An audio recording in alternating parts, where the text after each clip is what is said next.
Grant Haas is now 25 years old. He talked about the previous few years, his being a member of New Life Church and his being very close with Ted Haggard.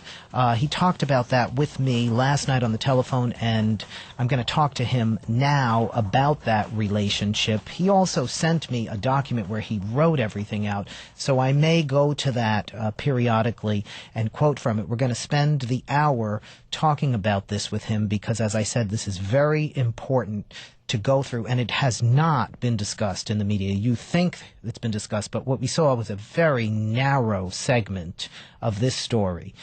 Grant Haas was a church volunteer at New Life Church, and he had previously worked, in fact, at Focus on the Family. He had gone to New Life Church as a man who was confused about his sexual orientation. He was looking for help.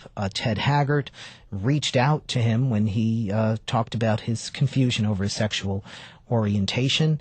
And after Ted Haggard's sexual orientation became public, or certainly after Mike Jones made his story public as the former escort who had Ted Haggard as a client, Grant Haas spoke with the church, talked about some of his issues regarding what Ted Haggard had done to him, exploiting him and exploiting his confusion, and he sued the church, and there was a settlement. Now he has come forward, even though there was a settlement, even though he had agreed with the church that he would not speak, and he is going to tell us his story and why he's come forward. Now, Grant, welcome to the program.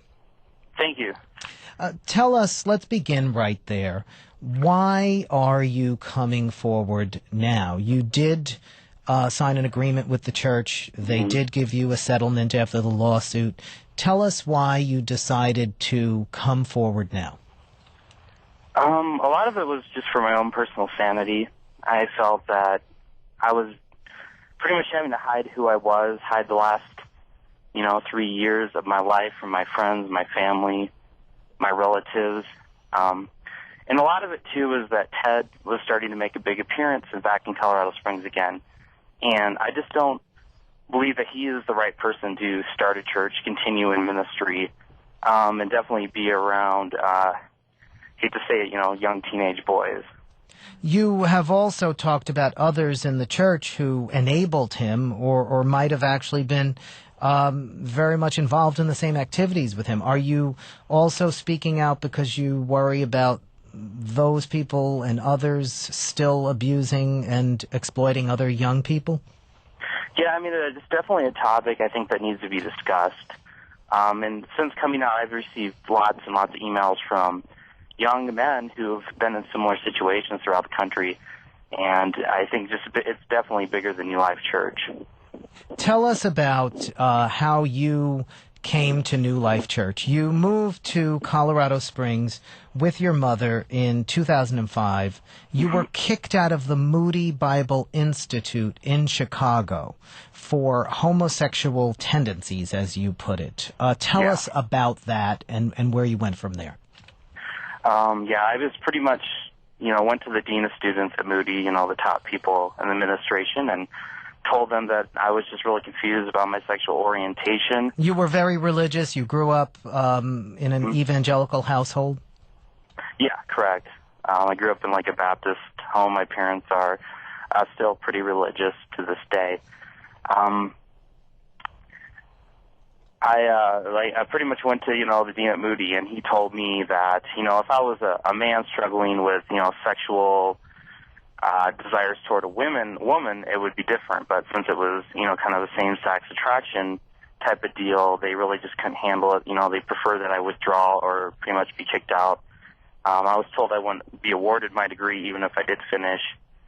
So I pretty much decided to move to Colorado Springs because I went to I did an internship at Focus on the Family before I went to Moody, so I still knew people in town who were associated here, so I felt it was So you'd done an internship in Colorado Springs at the huge evangelical organization, Focus on the Family, run by Dr. James Dobson. Yeah, correct. And you decided you'd been to New Life Church when you did the internship. Yeah, I was at New Life Church. It seemed like a nice place. And, it was big enough I figured, I could get this, figured out in my life and hopefully get back to Moody and just finish my degree and then, move on with my life. That was kind of the plan at the time. So you were 1 year short of a 4-year BA degree in pastoral counseling. Yeah, I was kicked out the last semester of my senior year, so it was kind of a devastating blow to me personally. So at Focus on the Family, you attended the Focus on the Family Institute, and then you were mentored by Dr. Cliff Kelly, who introduced you to New Life Church. Correct, yeah. And when you moved there, you became involved in New Life Church more intensely. Yeah, I started just making friends once I went to New Life Church, and I really never approached any of the church leadership while I was there. But it was pretty much Ted approached me one Sunday evening. Well, you did speak to people about how you were dealing with issues regarding homosexuality, correct? Correct, yeah. I mean, I did make it known to a lot of the people there, like I'm a small group leader, Don Knapp, that kind of took me under his wing, I guess. And I kind of let them know, this is what I'm trying to do. I'm trying to somewhat figure this out, trying to get some counseling, see if this is fixable. Mm-hmm. I definitely made it known. I made it known to Rob Brendel. I started going to his, he had like a Saturday night service there. He was associate pastor. So I kind of met him and started a relationship with him. So they all knew you were a person who was dealing with homosexuality, as they would describe it, struggling with homosexuality. Correct, and yeah. It's in that environment that then Ted Haggard approaches you. Did he know when he approached you? Do you think he knew from these other people? They told me they never really said anything about me to him. So as far as I know, he didn't know. And when he approached me, he seemed pretty clueless about who I was and why I was there. He just had seen me around the church, seen me praying, seen me. And sometimes I go to church, nobody I'd know was there. I'd sit alone. He said he saw me sitting alone. So pretty much he just didn't really know anything about me. He knew that I was there a lot, and he just wanted to find out why I was there and what brought me here all of a sudden.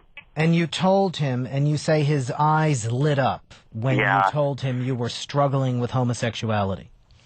Yeah, it was like a whole change in his attitude. First of all, I kind of told him, I was just kicked out of Moody because I was just partying too much. He's like, well, maybe you should talk to our college pastor, Aaron Stern. He can help you out with this situation. But then he's like, is there anything else you want to tell me? And I'm like, well, to tell you the truth, I was, got kicked out of Moody because I was struggling with homosexuality. At that time, his face kind of lit up. He's like, well, I can really help you out with this. And he gave me his cell phone number. It was the kid's birthday that night. So he gave me his cell phone number. He's like, call me in the morning. We'll go out to lunch. And, that was pretty much the start of my relationship with him. And pretty much he was putting himself in the position of being your counselor on your struggle with homosexuality. Your personal counselor was going to be Pastor Ted Haggard. Correct, yeah. Wow. Now, you went to lunch with him the next day, and he talked to you about how a lot of men struggle with homosexuality and homosexual desire. In fact, he felt that it was many men in the church who were struggling with that, and that they've even talked about how if they weren't married, they might actually have sex with each other because they were so attracted to one another. Yeah. Tell us a bit about that and what he said in that regard. He told me that he kind of put it like on Alfred Kinsey's like sexual scale, like, most men are anywhere between a 1 or a 10, like a 10 being, they're very attracted to other men, a 1, they're not at all. And he told me, most of his staff fell into about a 5, some were higher, like, they were attracted to other men, some were not attracted to other men at all. That struck me as odd that he would know that kind of information about his staff or, like, have those kind of conversations.